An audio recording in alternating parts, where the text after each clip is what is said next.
Dr. Grant. My dear Dr. Sattler.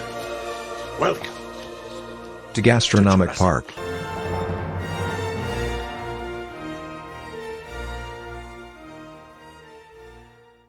Bonjour et bienvenue dans Gastronomic Park, un jeu pour 2 à 5 joueurs pour environ 30 minutes. Dans Gastronomic Park, nous allons incarner des dinosaures qui allons devoir coopérer pour dévorer un maximum de licornes. Pour cela, nous allons devoir réaliser des techniques de chasse en posant des tuiles afin de réaliser les patterns affichés. Pour la mise en place, mélangez les dinosaures et distribuez-en un à chaque joueur. Ici, nous allons jouer à 4 joueurs. Une fois que chaque joueur a son dinosaure, il peut le consulter secrètement. De même pour les techniques de chasse, distribuez-en une à chaque joueur qu'il va pouvoir consulter secrètement. Enfin, sur l'ensemble des tuiles, mélangez-les et distribuez-en 3 à chaque joueur qu'il consulte également secrètement. Ensuite, révélez une tuile qui servira de tuile de départ, puis 3 tuiles pour former la rivière. Ainsi, vous êtes prêt à partir en chasse. À son tour, un joueur doit jouer l'une de ces tuiles adjacente à une tuile déjà présente en jeu, tout en respectant la condition de pause de son dinosaure. Attention, l'intégralité des manches de Gastronomic Park sont muettes, vous n'avez pas le droit de parler tout au long de la partie. Une fois qu'il a fait cela, il repioche une tuile, soit dans la rivière, il en révèle alors une nouvelle pour la remplacer, soit la première tuile de la pioche. Une fois que c'est fait, c'est au joueur suivant de jouer. À la fin de la manche, tous les joueurs révèlent leur technique de chasse. On vérifie alors celles qui auront été réalisées. Ici, j'ai réussi à faire la forme sur ma technique de chasse.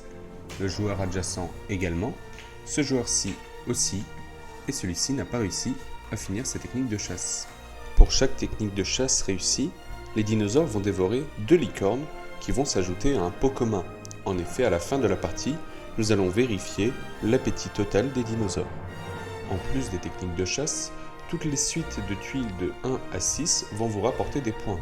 La première série de suites va vous rapporter 2 licornes, les suivantes ne vous en rapporteront qu'une. Les pouvoirs des dinosaures peuvent influer même le scoring de la partie. En effet, ce dinosaure-ci va rapporter des licornes, même pour les suites incomplètes de 4 tuiles.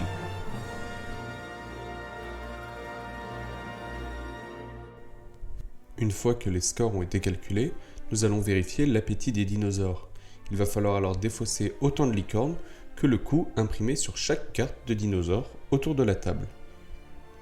Ici, on peut voir qu'il y a un total de 6 licornes à se partager entre tous les dinosaures.